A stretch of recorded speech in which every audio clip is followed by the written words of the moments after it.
साथियों, हमारे साथ राजस्थान के मुख्यमंत्री अशोक गहलोत जी हैं। ये आपको अभी संबोधित करेंगे। भारत जोड़ो यात्रा के बारे में।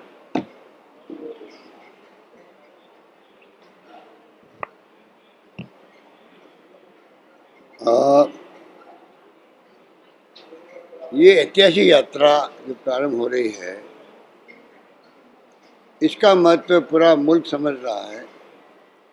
और राहुल गांधी जी ने जिस रूप में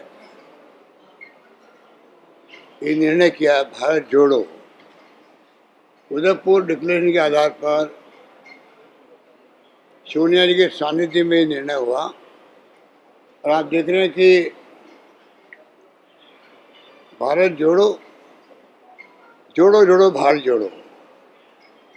तो ये क्यों नौबत आई, इसके मर्म को समझना पड़ेगा कि जिस प्रकार का माहौल बना देश के अंदर, ऐसा माहौल आज़ादी के बाद में पहली बार बना है, जहाँ नफरत, तनाव, हिंसा का माहौल है। पूरा देश चिंतित है इस बात को लेकर के। हम प्रधानमंत्री से बार बार रिक्वेस्ट कर रहे थे कि आपको चाहिए कि आप ये अपील करें देशवासियों से कि देश पूरे में प्रेम, भाईचारा, सद्भावना होनी चाहिए और मैं किसी कीमत पर हिंसा को बर्दाश्त नहीं करूंगा। आज तक उन्होंने ये बात नहीं कही है। और आप देखते हैं कि ध्रुवीकरण इतना बड़ा हो चुका है देश के अंदर कि जातियों में, वर्ग में, धर्म के नाम पर नफरत पैदा हो गई है। ये देश अगर इसको नहीं संभाला गया तो ये गृह युद्ध की तरफ जा सकता है। तो राहुल गांधी की जो सोच है, उन्होंने साबरमती आश्रम से शुरुआत करी, गांधी जी के दांडी मार्च की शुरुआत हुई। सत्य अहिंसा के पुजारी थे गांधी जी, पूरी दुनिया मानती है, अंतर्राष्ट्रीय अहिंसा दिवस मनाते हैं उनके जन्म दिवस को। ये भी सोनिया गांधी जी और मनमोहन सिंह जी की देन है कि कन्विंस किया यूएन को, और आज पूरी दुनिया जो है एक साथ में 2 अक्टूबर को मनाती है अंतर्राष्ट्रीय अहिंसा दिवस। तो अहिंसा का जो मुल्क हमारा है, मैसेज देने वाला गांधी के नाम से, उस देश में नफरत की कहाँ जगह है, घृणा की कहाँ जगह है। राहुल जी बार बार कहते हैं भय होता है, जहाँ डर होता है वहाँ हिंसा होती है। ये निर्णय ऐतिहासिक निर्णय है राहुल गांधी जी का। आज सुबह वो गए हैं श्री पेरुम्बदूर, जहाँ पर आपको मालूम है कि हमारे महबूब नेता थे उस वक्त में राजीव गांधी जी, वो शहीद हो गए, शिकार हो गए। और उस वक्त ही राहुल जी ने आज कहा है कि नफरत के कारण से मैंने मेरे पिता को खोया है। राहुल गांधी ने अपनी दादी को खोया आतंकवाद का मुकाबला करते करते। राहुल गांधी जी ने अपने पिता को खोया नफरत के कारण से। आप सोच सकते हैं कि एक नौजवान जिसके दिल में देश प्रेम की भावना भरी पड़ी है, वो चाहता है कि मेरे पिता को खोया है नफरत ने, और मैं अपने प्यारे देश को नफरत की भेंट नहीं चढ़ने दूंगा। ये जो उनकी भावना आज सुबह प्रकट हुई है, आप सोच सकते हो कि ये देश की दिशा में जा रहा है। और किसी को नहीं मालूम किस दिशा में जाएगा, कोई नहीं जानता है। ऐसे हालात में हम लोग सब चल रहे हैं।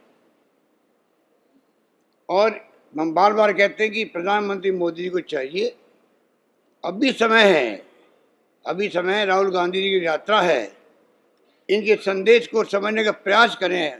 एनडीए गवर्नमेंट और तमाम भारतीय जनता पार्टी हो, चाहे वो आरएसएस हो, चाहे कोई भी हो, वो मैसेज देंगे प्यार का, मोहब्बत का, भाईचारे का, गांव गांव में पदयात्रा करके। ये वक्त है कि हम किस प्रकार से हालात को बदलें जो देश हित के अंदर है। ये देश, वर्तमान पीढ़ी इनको कभी माफ नहीं करेगी अगर इन्होंने ध्यान नहीं दिया तो। क्योंकि वर्तमान पीढ़ी को आप बता ही नहीं रहे हो अमृत महोत्सव मना रहे हो, पर बता नहीं रहे हो कि इस देश में कितने बड़े त्याग, बलिदान, कुर्बानी हुई है। भगत सिंह जैसे नौजवान फांसी के फंदों में चढ़े थे, कितने बड़े बड़े महापुरुष हुए देश के अंदर, और उस देश के इतिहास को आप बता नहीं रहे हो देशवासियों को, नई पीढ़ी को, ना आज़ादी के पहले का ना आज़ादी के बाद का। आज पिछले 10 साल के बाद हम कहाँ पहुँचे। आज़ादी मिली जब हमें, तो हम क्या थे यहाँ पर, एक सुई नहीं बनती थी, 33 करोड़ लोग रहते थे, आज 135 करोड़ लोग रहते हैं। आप बता नहीं रहे हो, इतिहास नहीं बता रहे हो। पंडित जवाहरलाल नेहरू को आप मिटा दिया आपने, उनका नाम, जो 10 साल तक जेलों में बंद रहे, जिन्होंने सब कुछ अपना त्याग दिया। इलाहाबाद का सबको मालूम है कि इलाहाबाद में जो भवन था, जहाँ इलाहाबाद में बैठ के गांधी जी आंदोलन चलाया करते थे, स्वराज भवन त्याग दिया, दे दिया, देश को दे दिया। तो आप क्या चाहते हैं कि एक पंडित नेहरू के बगैर अमृत महोत्सव की कोई कल्पना कर सकता है? इनके इरादे अच्छे नहीं हैं, इनके इरादे नेक नहीं हैं, और इनको गलतफहमी भी है कि हम इस प्रकार से इतिहास को, जो गर्व करने वाला इतिहास है, उसको मिटा करके हम अपना इतिहास बना देंगे। ये असंभव है, ये मैं कहना चाहूँगा। इसलिए मैं कहना चाहूँगा कि ये यात्रा जो हो रही है, इसमें आप सब आए हो, आप सबका स्वागत है, और मैं उम्मीद करता हूँ कि पूरे देश के अंदर एक नया मैसेज आएगा, नई पीढ़ी के अंदर अपने इतिहास को खोजने की ललक पैदा होगी। हम सब मिल करके देश को एक रखें, अखंड रखें, जिसके लिए इंदिरा गांधी ने जान दे दी, राजीव गांधी ने जान दे दी, सरदार पटेल ने जान दे दी। कितने अज्ञात अज्ञात लोगों ने आज़ादी के पहले भी और आज़ादी के बाद में भी अपने आप को कुर्बान करे, पर देश को एक अखंड रखा है। अनेकता में एकता वाला मुल्क है। हम सबकी देशवासियों की जिम्मेदारी बनती है, हम अपने देश को एक अखंड रखें और प्यार से, मोहब्बत से, भाईचारे से रहें, हिंसा का कोई स्थान नहीं हो। यही बात कहता मैं अपनी बात समाप्त करता हूँ। शुक्रिया अशोक जी। मैं आप लोगों से गुजारिश करूंगा कि आपके सवाल भारत जोड़ो यात्रा तक ही सीमित रखें। हाँ रवि सर, मेरा सवाल अशोक जी है कि असम के मुख्यमंत्री भारत जोड़ो यात्रा पर कमेंट कर रहे हैं, और उनका कहना है कि भारत जोड़ो यात्रा की मतलब यहाँ नहीं, पाकिस्तान में जाकर करने की जरूरत है। देखिए, आप इन लोगों को महत्व देना छोड़ दीजिए। जब से ये लोग कांग्रेस छोड़ के गए हैं, जो लोग भी गए हैं या जा रहे हैं, वो कांग्रेस की भावना जो है उसको रिप्रेजेंट नहीं करते। वो लोग जिस प्रकार के उन्होंने रवैया अख्तियार किया है अपने स्वार्थों के कारण से, कौन अपने घर को छोड़ के जाएगा? जो लोग गए हैं, जा रहे हैं, क्या इनको मान सम्मान कहीं मिल सकता है?